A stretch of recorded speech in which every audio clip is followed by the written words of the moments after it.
All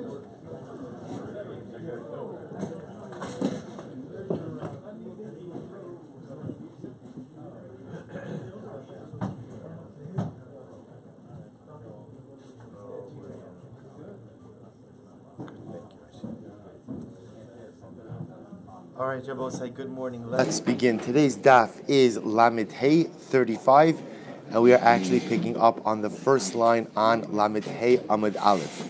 Amud Rabbi Yochanan. Jabosai, remember again, we ended off yesterday with the Gemara talking about the halachos concerning Chullin shenasu al taras hakodesh. What's wrong?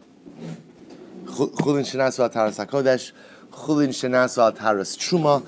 And we discussed all of those various situations. Specifically, again, to what degree, ultimately, again, does that tumah descend? To a shlishi, to a revi. So, with that, we pick up today. Again, remember, we got into this whole conversation just so you kind of know how we got here. The way we got here is just trying to figure out what exactly the case of the Mishnah was. Because remember, again, the Mishnah was talking about a situation where you're shechting an animal, and the Mishnah spoke about the case of a bloodless shchita. And in the event of a bloodless shchita, the Gemara explained that the animal is not mekabel tumah, which, of course, led us to understand that if there is blood, so the animal would be makabel tumah. So we were just trying to figure out ultimately again how you would go ahead and understand the case of kabbalas tumah. What exactly is the situation? So that pretty much led us to the understanding that it was a situation of chulin shenaasu al taras hakodesh or chulin shenaasu al taras hatruma with all of those implications. So and with that, even once we explained the Mishnah, we kind of went a little bit weiter past that to understand some of the deeper understanding or dynamics of these particular halachas. So with that we pick up on Lamed Hey Amud Aleph, the end of the first line. Amr Rabbi Yonasan. So say our shir this morning is dedicated. Shirim all of this month are dedicated by Leah's soul in the zechus of refuah shlema for her daughter Ilana Bas Esther. We hope that in the merit of our Talmud Torah Ilana, together with Kol Choli Yisrael, have a complete and enduring refuah. Rabbi say with that, Amr Rabbi Yonasan, Amr Rabbi. So Rabbi Yonasan says in the name of Rabbi as follows: Ha'ochal shlishi shal truma atzma aser le'achol. So we'll say we transition now a little bit to discuss a little bit of a different kind of case. What happens if someone actually eats a shlishi of truma? So we'll say in this particular scenario now, we ultimately again have truma itself, which is a shlishi. One goes ahead and consumes that. So we'll say, what are the implications of consuming truma, which is a shlishi? So Rabbi Yonasan, we're going to see there's a machlokes, but at least Rabbi Yonasan himself says, Asr le'echol, one is not permitted to eat any subsequent truma. So we'll say, if you eat a shlishi betruma, so you are not permitted to eat any more truma, umutar liga, but you are permitted to ultimately go ahead and touch truma. So we'll see what's interesting about this is as follows. So halacha l'maaseh, if I eat a shlishi of truma, so I'm not permitted to go ahead and eat truma, but if I touch the truma, I do not convey any subsequent truma to truma. So look at Rashi just a moment. Umutar liga, we'll say this is in the wide lines, about 2, 4, 6, 8, 9 lines down. Asr le'achal, Rashi says betruma v'umutar liga v'hainu nami keduula ela duula ayri b'shlishi dechulin shenasa taras truma v'Rabbi Yochanan ayri b'shlishi de truma atzma. So both say. So remember again, what we have over here is as follows. So you have Rabbi Yonasan. We're going to contrast it with Ula in just a moment. But Rabbi Yonasan telling me that if I eat a shlishi b'truma, which Rabbi say again means truma, which itself is a shlishi l'tumah. It's a third degree tumah. Ula says, if you go ahead and you eat that, you are prohibited from eating any other truma, right? So in other words, you have some degree of tumah, vis-a-vis truma consumption, but what? You are permitted to go ahead and touch truma. So if you were to touch subsequent truma, halacha l'maaseh, you would not convey truma to anything else. They both say, now this is important, because remember, the Gemara is going to link the shita of Rabbi Yonasan with Ula. What did Ula say? On yesterday's daf, on Lamed Daled Amud Beis, Ula said that if a person ate a shlishi of chulin shenasu al taras truma, which will say, so a person ate a shlishi, it's a third degree truma, but in this case, Ula's case was chulin shenasu al taras truma, chulin which was prepared in accordance with truma stringencies. So what was the halacha? So Ula said, nifsal gulfa mele'achal betruma. Such a person is not permitted to consume truma, but such a person could ultimately touch truma. So both say it would appear that Rabbi Yonasan and Ula are basically saying the same type of halacha.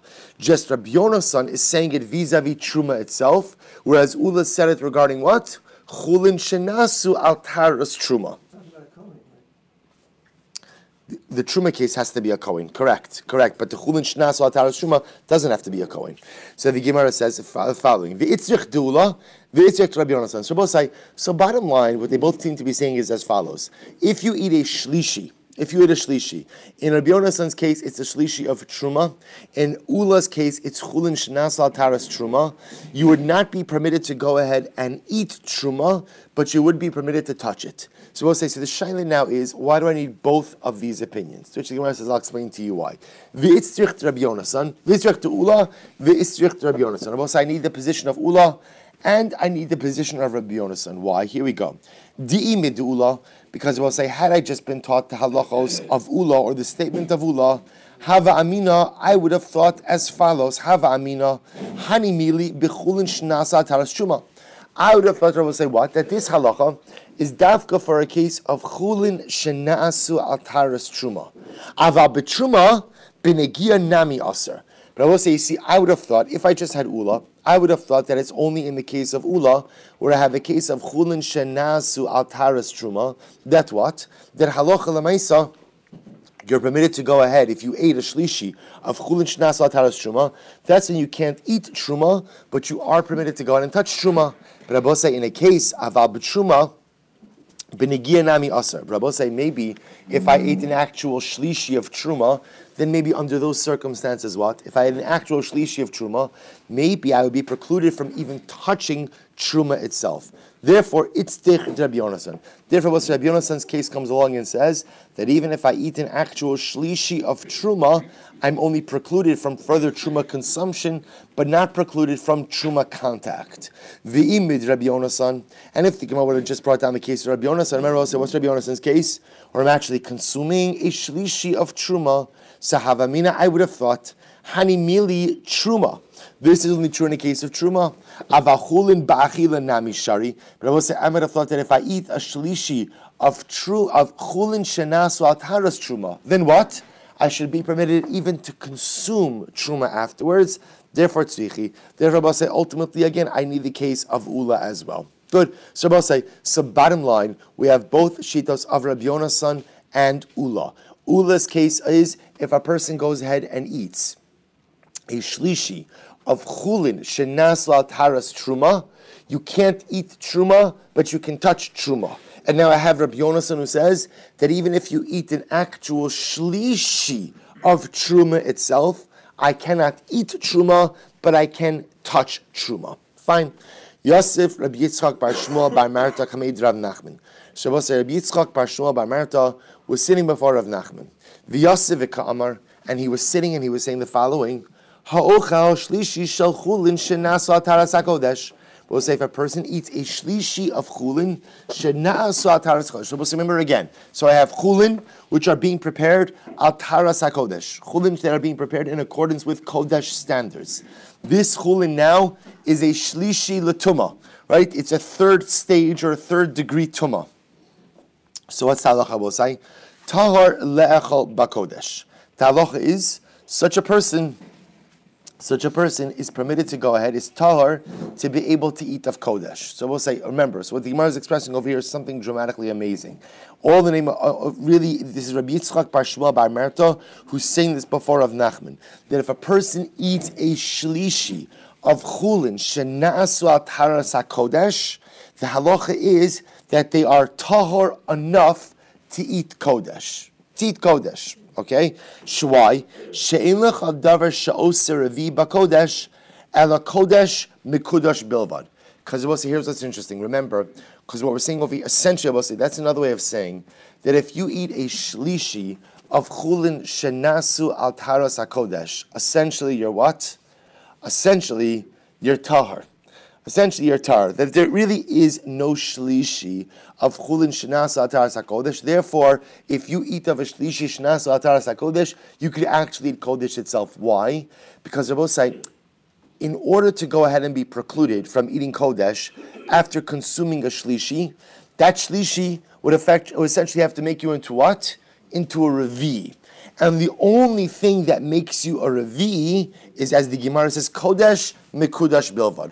Only mamish if you were eating, I will say, Kodesh Mekudash. Right? What does Kodesh Mekudash mean? I will say, if you look at Rashi, Rashi is 2, 4, 6, 8, 9 lines up from the bottom. Kodesh Mekudash, Kodesh Gomer. So I will say, if you were to eat something that was mamish Kodesh Gomer, absolute Kodesh, right, complete Kodesh, and that item were to be a Shlishi Latuma, then Eina Achinami, if you were to consume it, you would become a Revi. But any consumption of a Shlishi that is not Kodesh Mekudash does not make you a Revi, and therefore, again, even after that consumption, you would be permitted to go ahead and consume Kodesh. Finish that Rashi. Kodesh Mekudash, Kodesh Gomer, Shekadosh Gufo Kigon, Basar Carbon, V'chalos HaToda, Shenishchat HaZevach Aleim. These are all examples of Kodesh Mekudash. Kodesh Mekudash essentially means something sacrificial in nature. The meat of a carbon, the loaves of a toda, menachos, which are consecrated in klisharis. Aval shlishi shel Kodesh HaMekudash bekedush aspeh lo. V'chiv farsha brayso the meseches taras parakam v'chivin lo avid revi lo pasul gavra v'kasak adaitcha v'kol shekein chulin shnasa taras chuma. So let's listen to this. So what we're saying over here is as follows. This is really quite amazing and really quite interesting, which is that if you were to consume a shlishi of chulin shnasa taras hakodesh, what the Gemara is essentially saying is that what? It doesn't make you a Revi. And if it doesn't make you a Revi, Rabbosai, then essentially you would be permitted to go ahead and eat Kodesh immediately afterwards. Because the only thing that makes you a Revi, Rabbosai, is what? Is what? A Shlishi that is, as we call, Kodesh Mekudash. A Shlishi, Rabbosai, that is a sacrificial Shlishi. In other words, that is, let's say, meat of a carbon, loaves of a toda, a mincha that was mekudash and a klisharis. If an item like that became a shlishi, and then you went ahead and you ate of that item, then einachinami, you would become a revi.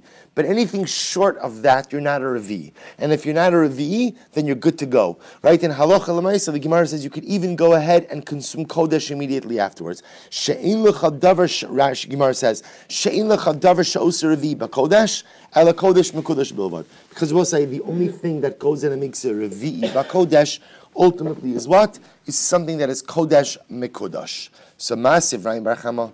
So Barachama raises the kasha. Shlishi sheni lakodesh ve'in sheni l'truma. So we'll say, Srei Barachama says as follows: a shlishi, right, something that is a shlishi l'truma, has the ability to render a person. Right, boss. Remember we spoke about this idea that although normally the way tuma works is it kind of descends a level. Every time it's transmitted, it descends a level. That's true except when it's not. In other words, that halacha l'maisa, there are circumstances in which the transmission of tumah ultimately goes up a level. So we'll say, so again, for example, if you have a shlishi, ultimately, again, the Gemara says, shlishi is a sheni lakodesh, right? Ultimately, again, a shlishi latumah ultimately becomes a sheni lakodesh. And we'll say, now what's the logic behind this? The logic behind this is, we spoke about this yesterday, the holier an item is, the more sensitive it is to tumah. That's why you could have a situation where sometimes in one situation the tumah is a shlishi, but yet with a holier item which is more sensitive to tumah, the tumah actually goes up a level when it comes in contact with that item. So for example, if you have something which is stam a shlishi, that could become a sheni lakodesh. That item ultimately again could make someone else into a sheni status regarding kodesh. Then sheni l'truma. They will say, but that person only becomes a sheni l'kodesh, not a sheni l'truma. What is this case? This is talking about a situation of bechulin shenasa taras truma. And the Rebbe said this is dafka talking about a situation of chulin which were prepared in accordance with taras truma, in accordance with truma standards. Both say what it says over here is as follows: that if you have a situation of chulin shenasa taras truma, and that chulin shenasa taras truma is a shlishi, it could make someone else what? Into a sheni for kodesh purposes, but not for truma purposes. But the Gemara says, "Amai." Based on what we just said, that doesn't make sense. After all, Ha lav kodesh mukudash. See, Rabbi say, you just told me before that what?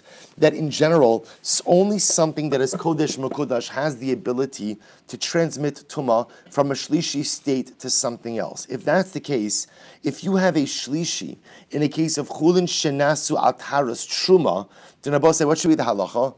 The halacha should be that item should really be unable to transfer any kind of tumah. Yet you're telling me not only is that item capable of transferring tumah, but what? But what? The shlishi can actually make something into what? Into a sheni legabe kodesh. Rabbi say it doesn't make any sense. To which the Gemara says, Amarlei anach letruma. So we'll say this is actually quite amazing. To which the Gemara says, you're right. The truth is the cases are not comparable. Ultimately, leave aside the case of truma, shetarasa tuma hi eitzel hegdish. So we'll say because ultimately, again, that which is tahar, right? That which is tahar, right? I should say shetarasa tuma hi eitzel hegdish. Because that which is tar ultimately again by truma could go ahead and create tuma by hegdish. So I will say what it's saying over here is as follows: that it could, what we just said, the principle that we said before, that if you have a shlishi, so shlishi could only go ahead and what? Shlishi could only go ahead and make something into a ravi if it's a kodesh makudash. That's dafka din ultimately again by chulin shenasa taras hakodesh. But chulin shenasa taras truma essentially has a different set of halachos. Because Rabbi say chulin shenasa taras truma is a lower level ultimately again than kodesh. So it's quite possible that you could have a situation of chulin shenasa taras truma that Rabbi say for truma will be one way, but for kodesh will be something else. That's why again what the Gemara is essentially saying, Rabbi say, is because truma is a lower level, sometimes again it results ultimately in a greater manifestation of tuma by kodesh than it will for truma. That's why halacha l'maisa, if you have something which is a shlishi, shanasa, a shlishi by chulin shanasa atar, a shlishi by chulin shanasa ataras truma can create a sheni ultimately again for kodesh. So we'll say, from where do we know to make this distinction? So we'll say, by the way, this is not the first time we've seen this distinction. We've actually seen this a number of times already, right? That ultimately, again, Kodesh, we'll say in the hierarchy of things, so Kodesh is on a higher level of Truma. So therefore, even certain things which may not be problematic by Truma will result in halachic problems ultimately again by Kodesh. So we'll say, from where do we know to make this distinction? So here we go. This nan, because we learned, Big day Amaretz, Medras Leprushin. It was actually quite interesting. The clothing of an Amaretz. So we'll say, what's an Amaretz? An Amaretz is a person who is not versed in the halachos of Tum and Tara. Just doesn't know the halachos. So we'll say, so the clothing of an Amaretz are considered to possess Tumas Medras Leprushin. And we'll say, now look at Rashi for just a moment over here. Medras Leprushin, Rashi says, Harihain Eitzel Prushin, Kemedras Hazov, Dimitame Adam, Vahani Nami Mitamu Luhu Midrabanan. So we'll say, remember again, Tumas Medras. So Tumas Medras is a type of Tumah that exists by Zav.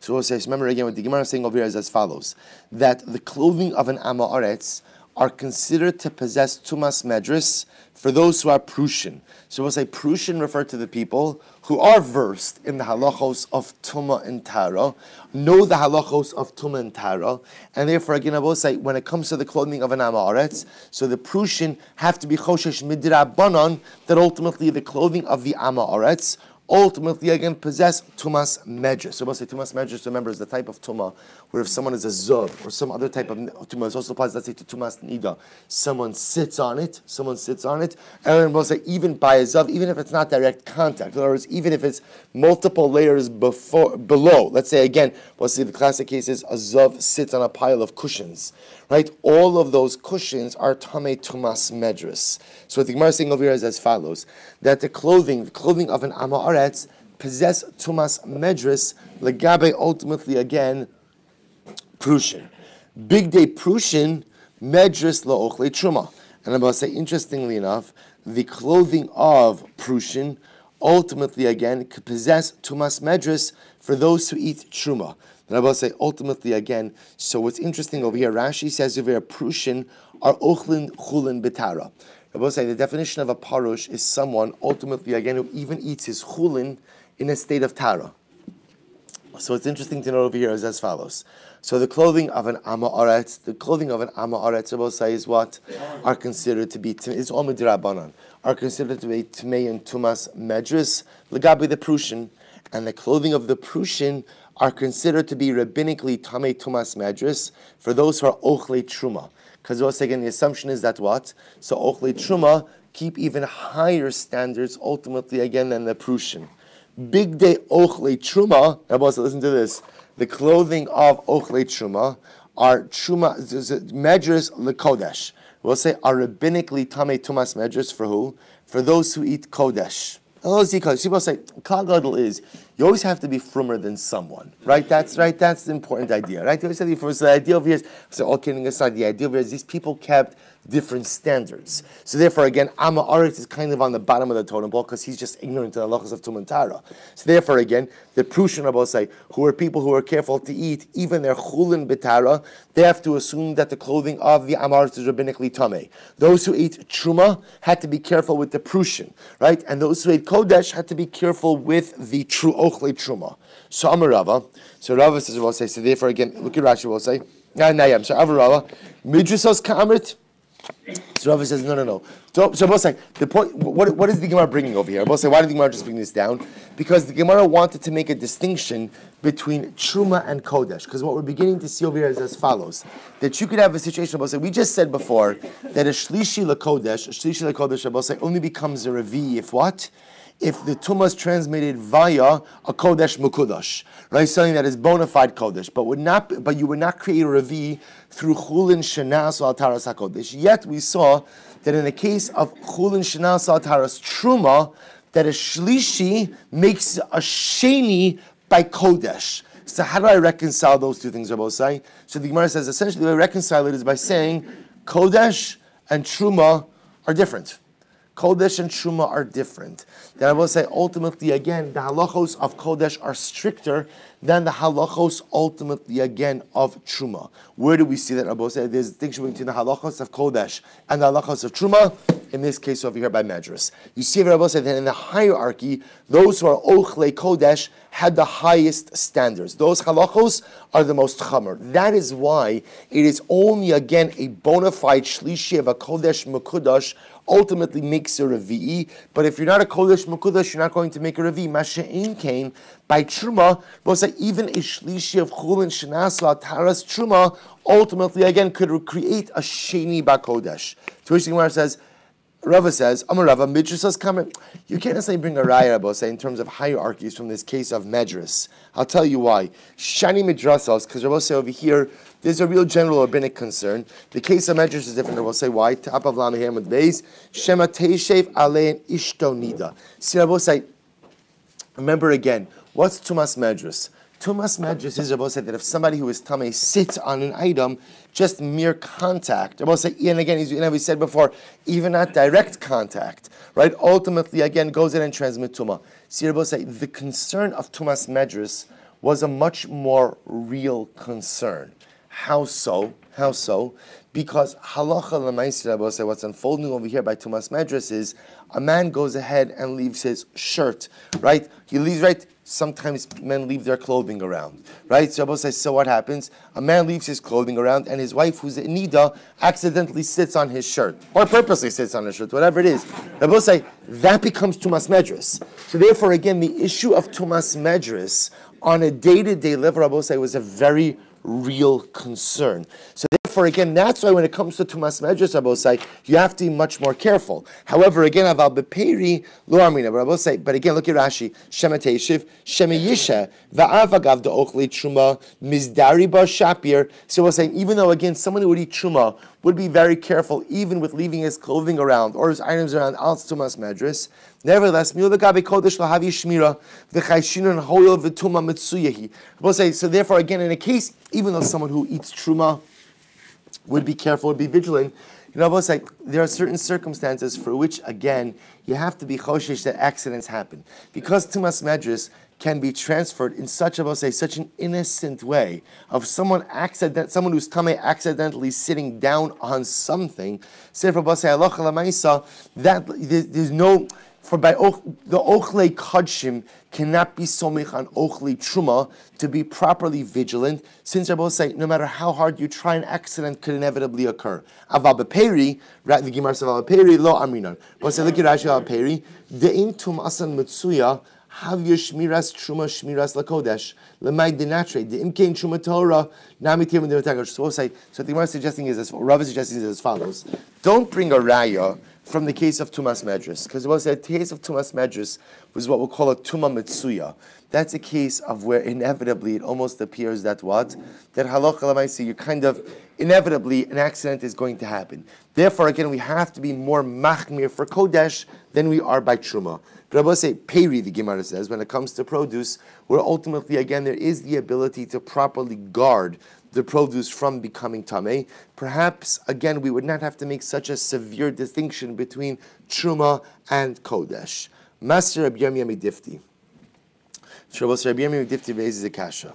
Umri amina and beperi. So we'll say, is that true that ultimately, again, we would go ahead and make this distinction ultimately by peri, that we would say that the peros of truma would be considered to be tamei by ochle kodesh. Is that true?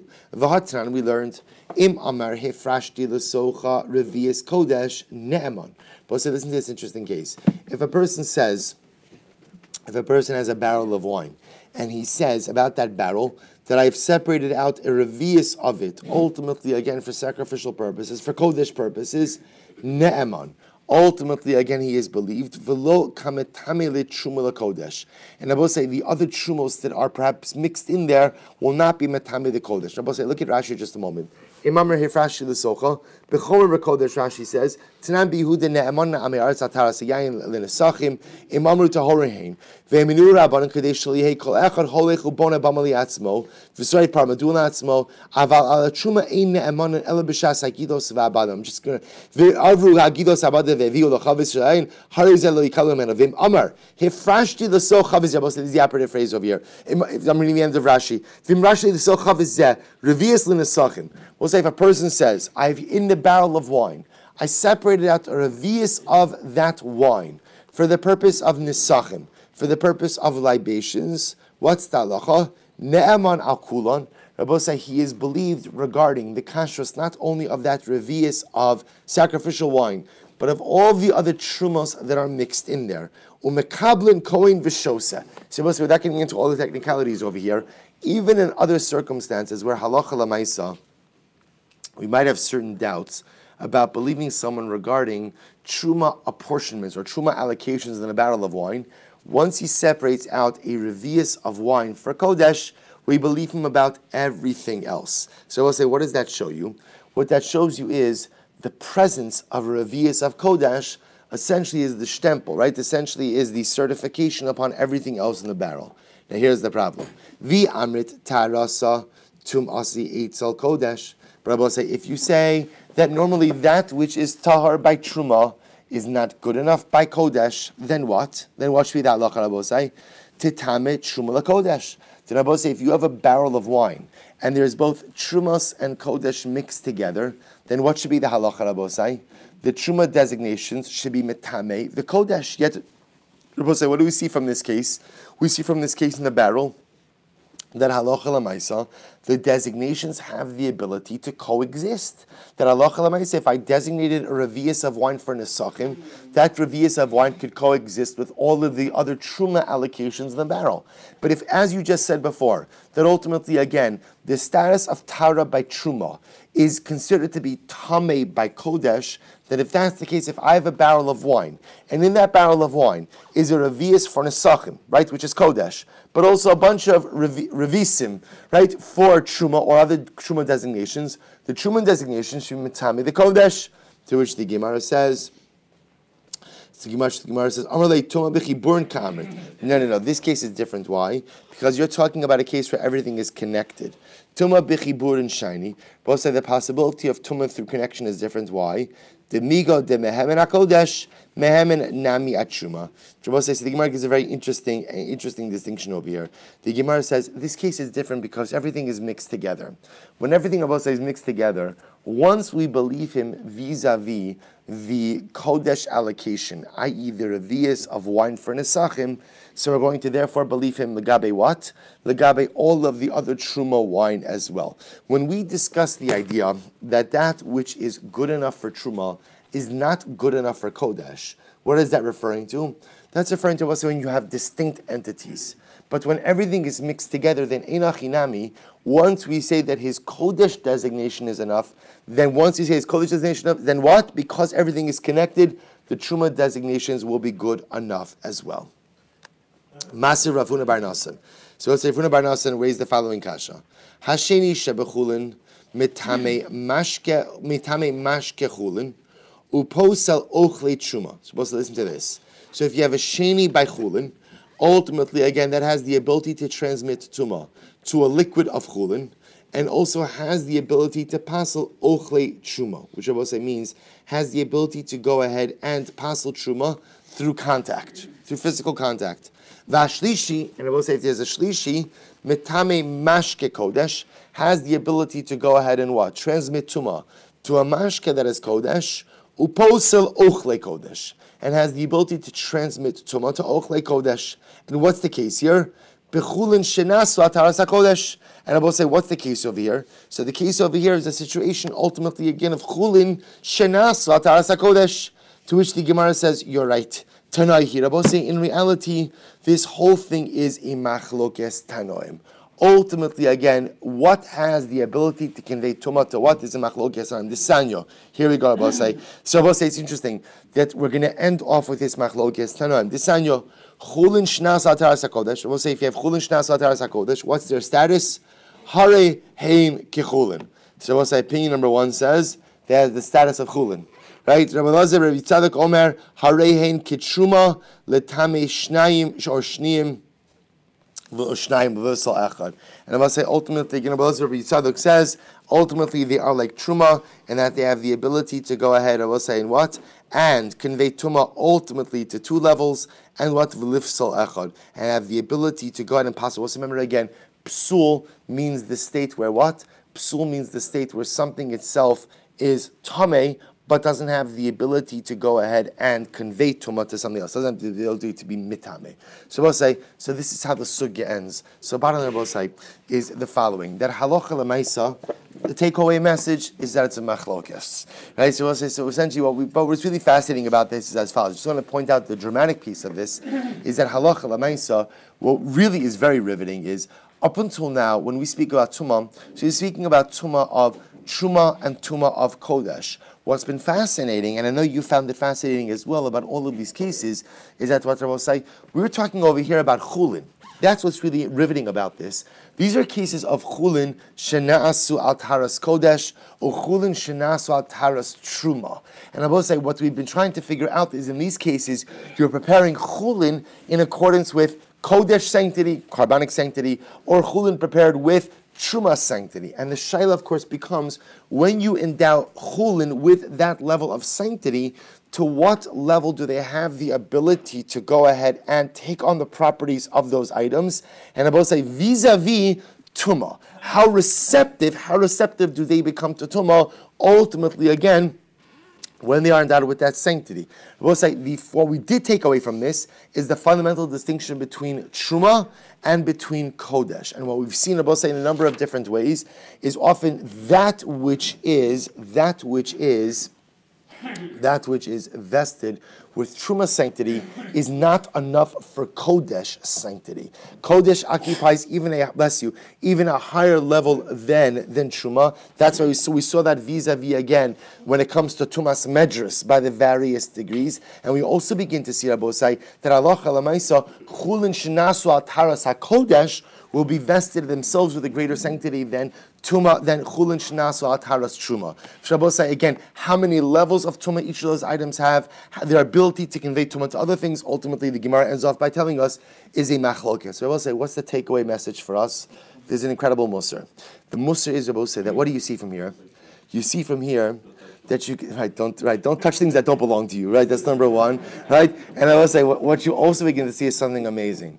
What you begin to see is that you can vest chulin with the kedusha of truma and you can vest Chullin with the Kedusha of Kodesh, which Abosai tells you that even something which is mundane could be lifted up to the highest of levels.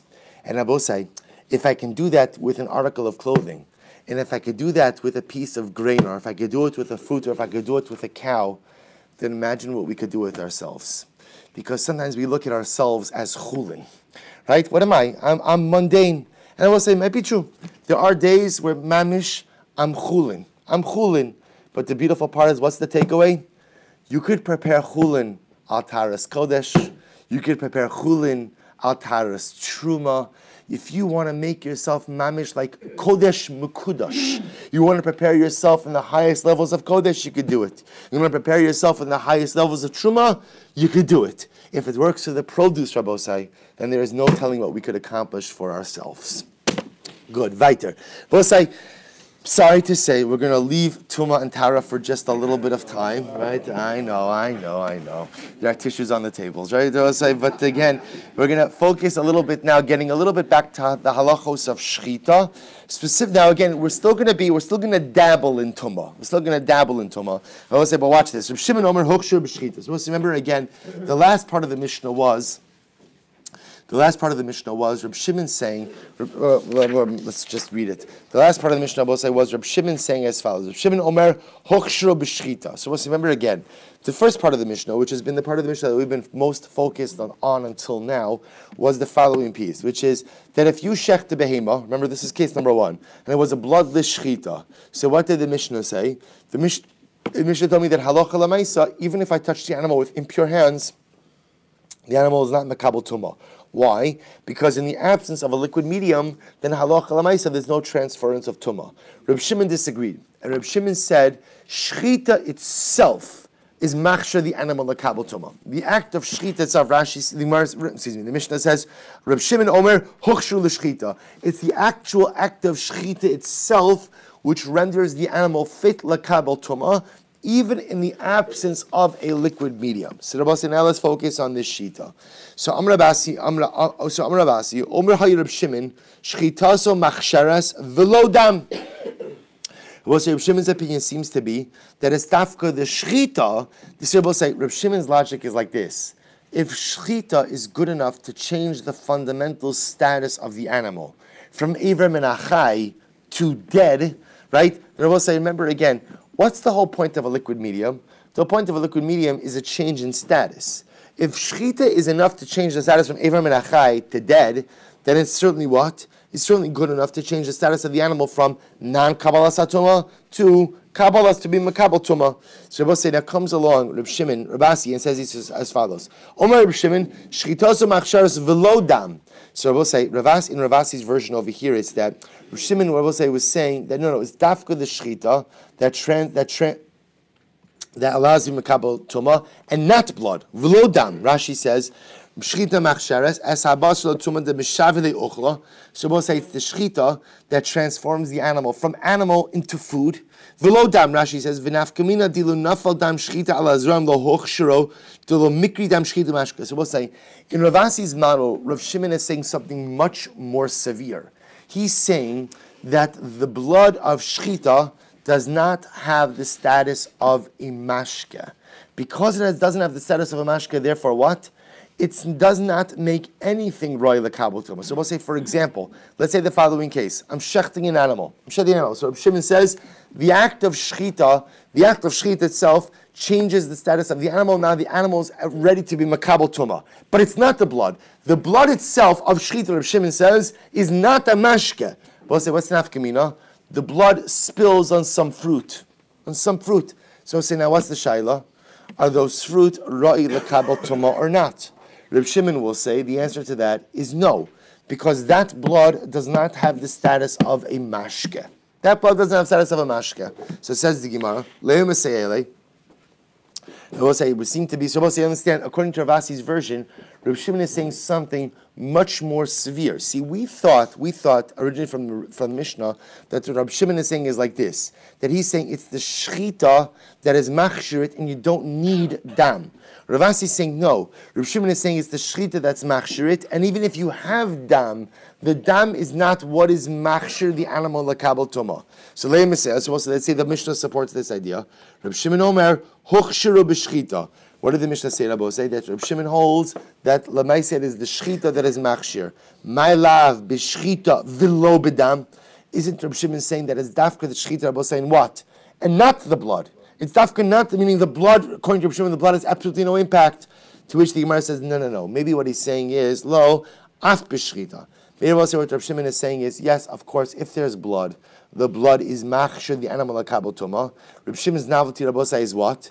Is that even in the absence of dama shchita, it's the shchita itself that renders the animal fit lakabel tuma. So Tashma, let's analyze this. Amar Rav Shimon said to them, V'chi hadam machshir, is it the blood that ultimately makes the animal right lakabel tuma? Valo shchita machsheres, but rather again it's the shchita that's actually machsher. So what does that sound like? This sounds like what he's saying over here is that it's dafka, not the blood that is machshir, but only the shchita. This is what he means to say. The Gemara says, no, this is what he means to say. V'chidam bilvad machshir. Rav Shimon is saying is as follows. Do you think that it's only the blood that is machshir lakabel tuma? Af shchita nami machshir. So Rav Shimon is saying, Rav Shimon is not coming along to argue that dam shchita is machshir. Everyone will agree that's what? Dam shchita is machshir, the animal lakabel tuma. So what is Rav Shimon adding in? Rav Shimon is adding in that even in the absence of blood, the shchita itself is machsheres. Af shchita nami machsheres. Tashma. Rav Shimon Omer, dam hames eno machshir. So what Rav Shimon says, blood of a dead animal is not machshir. So I'll say, so if you look at Rashi says there, dam hames, behema shemesa me'eleha.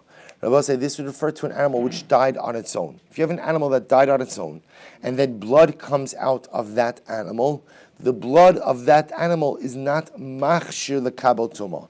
So the Gemara says, my lav, ha dam shchita machshir. Rabbi say, can we not infer from here that what? That is the blood of a mace, which is not ra'y lekabel tuma. But what? But blood of shchita is machshir. To which the Gemara says, lo, ha dam chalolim machshir. Maybe not Rabbi say. Maybe there's no right for dam shchita. Maybe the right of Rabbi say is what we call for dam chalolim. Rabbi say, what's dam chalolim? Not an animal which died on its own, but rather what? An animal which was killed. Maybe if you have the blood of an animal which was killed, that blood is machshir lekabel tuma. But what Rabbi say? Dam shchita, not dam chalal machshir. Aval dam shchita. We're going to make a distinction over here in just a moment. But maybe by blood shchita, the blood of shchita, mai lo machshir. I will say maybe the dam of shchita is not machshir. If that's the case, lishmoinam dam shchita. If that's the case, Rabbi then tell me what? Teach me that the dam of shchita is not machshir. The kol shekin dam hames. And Rabbi say, if you're going to tell me that the dam of shchita is not machshir, the kabel tuma, then what? Then I would automatically understand that the dam hames, the blood that comes from a dead animal, would certainly not be machshir. To which the Gemara says, dam hames, it's strichale. No. I need the Gemara to teach me that the blood of a dead animal is not machshir. Why? Sakadai tchamina, because I would have thought, Mali katle ihu, my katle malachamaves. Because I would have thought, again, what does it matter if ultimately, again, the malachamaves kills the animal, or I kill the animal, right? So I would have thought, therefore, dam hames is machshir. Therefore, kamash molo, no, that dam hames is not machshir. So Tashma, suppose they analyze this one. Suppose say, just to point out over here, we're dealing with three different types of blood. Dam shchita, which is blood that comes from an animal which is properly shechted. Dam hames, which comes from an animal which dies on its own, and dam chalolim, which comes from an animal which was killed, but not through shchita. Okay, so watch this. Tashma, Rabbi Shimon Omer, dam megafas. We'll say this is an interesting case. What about blood which comes from a wound of an animal? An animal was wounded. It bleeds. What's the status of that blood? So eno machshir. So Rabbi Shimon says, the Brayse explains, the blood of say from a wound is not machshir. My love, ha dam shchita machshir. So it's like, can we not infer from that what? So it's blood of a wound which is not machshir, but blood of shchita is machshir. Lo. So we'll say that you can't necessarily infer that. Hadam chalal machshir. No, I wouldn't infer from that what Rabbi say. The blood of a wound is not machshir, but what? Dam chalalim. The blood that comes from an animal which was killed, not through shchita, but through some other means, would be machshir. About dam shchita mai. Rabbi say, what is the status of dam shchita? Lo machshir. That blood perhaps is not machshir. If that's the case, lishmo'inan dam shchita. Tell me that dam shchita is not machshir. The choshkin dam magafasa. Rabbi say, if dam shchita is not machshir, then what? Then what? Then it goes without saying that the blood of a wound is not machshir either. To which the Gemara says, no. Dam megafaso itzrichale. I need the Gemara to teach you the halacha of blood that comes from the wound. Why? Because I would have thought, malikatle kule, malikatle palgo. See, I would have thought that what does it matter if the whole animal is killed or part of the animal is killed? See, the Gemara says, maybe I could look at the blood of a wound as like a blood of partial death.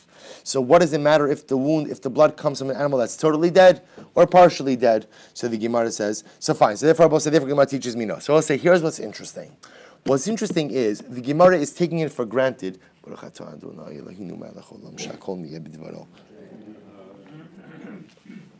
If you notice in this whole discussion, the machlokes, so we'll say, here's what we know. The Gemara seems to take it clearly that halacha l'maisa, dam magafaso, the blood that comes from a wound is not machshir.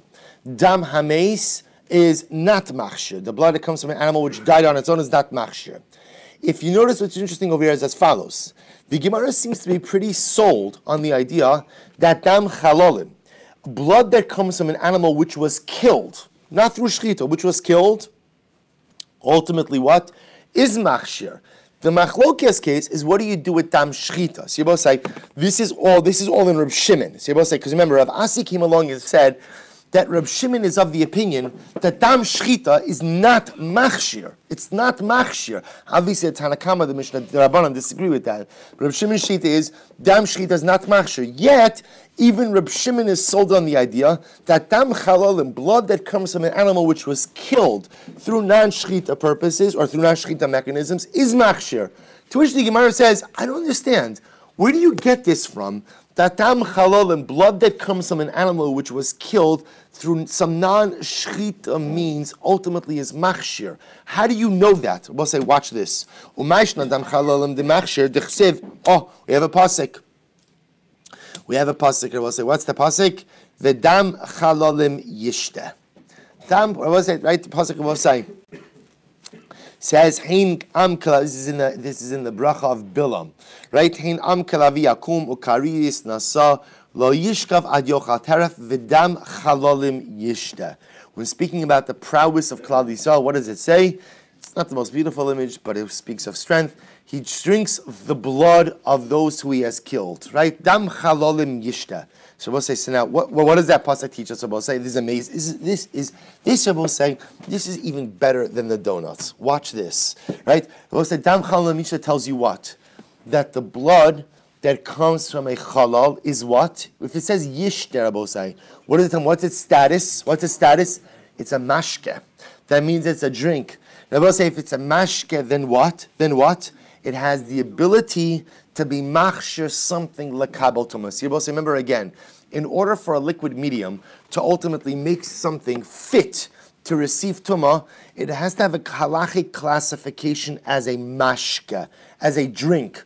So therefore, I will say it was amazing. The fact that in the Torah it says dam chalalim yishte, that tells me that the blood which comes from an animal which has been killed has the status of a mashke, and therefore again makes something right that comes to This is amazing. Therefore again, this is incredible. So we'll say, so as Rabbi Shimon says, whereas there's a machlokes in Rabbi Shimon about what he holds from an animal that is shechted. What's the status of blood that comes from an animal that's shechted? It's a davar pashit that blood that comes from an animal which is killed is certainly going to be a mashke, and certainly will render something fit l'kabel tumah. Incredible. To which the Gemara says, but 1 second, shchita namiksiv. We'll say, what does it say by shchita? Ala aretz tishpechenu kamayim. Oh, now we'll say, what does the pasuk say by shchita? This is when you shech the animal. What can't you eat? What can't you eat? You can't eat the blood. What do you have to do with the blood? Ala aretz tishpechenu kamayim. What does the Torah equate the blood of an animal that's been shechted? What does it equate it with? Water. Water is a mashke. Blood is a mashke. And therefore, we'll say just as water ultimately makes something right like kabel tuma, therefore, animal which has also like water, and therefore showing something kabel tuma, incredible. Tushimara says, don't get so excited. I know you're excited, but don't get so excited. That pasuk is used for something else. I know, right? That pasuk actually comes to tell me that the blood of psuli hamukdashin. Rabbosai, if you have an animal, ultimately again, which was set aside for sacrificial use, and then Rabbosai, that animal developed some type of disqualification that now makes it unfit for sacrificial use. What's the halacha, Rabbosai? The halacha is that you can go ahead and you redeem it, and you could shecht it. Now, I will say that pasuk comes to teach me that the blood of that animal, although of course unfit for consumption, because all blood is unfit for consumption, you are permitted to get hana from that blood, which I will say means what? What kind of hana would you get from blood? I will say. So an interesting Talmudic factoid, which is I will say one of the most popular fertilizers in Talmudic times was blood. So I will say so therefore ala aretz tishbechenu kamayim. That pasuk teaches me that if I have blood of an animal, a sacrificial animal, which developed a mum, cannot be offered and it was now redeemed, I am permitted to get benefit from the blood of that animal. Why would I have thought otherwise? I will say, Amud Beis, Amud Aleph, Lamed Vav, Amud Aleph, Sagadai Tchamina, because I would have thought, we'll end with this, Hoil Va'asir Begiza Va'avoda, Daman Libai Kvura. Since Rabbosai, here's what's interesting. An animal which is Psuli Hamukdashin, Rabbosai, which is an animal which was set aside for sacrificial service, and then what? Then developed a mum. Now cannot be offered. Is redeemed. I could shecht it, right? But Rabbosai, but there are certain restrictions that still apply to that animal. For example, I cannot shear that animal, nor am I permitted to work that animal. I would have thought that the blood requires kvura, that the blood ultimately again requires burying. Kamash Malan, not like that. Kamash Malan, Rabbi say that halacha l'maisa, that blood is fit for hana. Therefore, Rabbi say that pasuk is not available to teach me that the blood of shchita ultimately is what? Is treated like water. So therefore, again, we'll stop over for today, but just understand where we end off. What we end off with is as follows. Therefore, we've established that dam chalolim, the blood comes from an animal which is killed. It appears that everyone will agree that that type of blood ultimately again is machshir lekabel tuma because of the pasuk v'dam chalolim yishte. The shayla Rabbosai is what do we do with dam shchita? So remember again, this is only a kasha according to Rabbi Shimon, because according to Rabbanan it's clear that dam shchita is machshir lekabel tuma. That was the whole point of the Mishnah. What do we do with? And I will say, what else do we know? It appears also that blood that comes from an animal which died on its own is not machshir lekabel tuma, although we'll have to go ahead and continue that discussion as well. What do I do with dam shchita? So we'll say, here's the problem. The pasuk that I wanted to use to teach me that dam shchita is like water, right? The Gemara says ultimately is used for a different drasha by psuli hamukdashin. So we'll stop here for today. We'll see Emir Hashem what the status of dam shchita is Emir Hashem in tomorrow.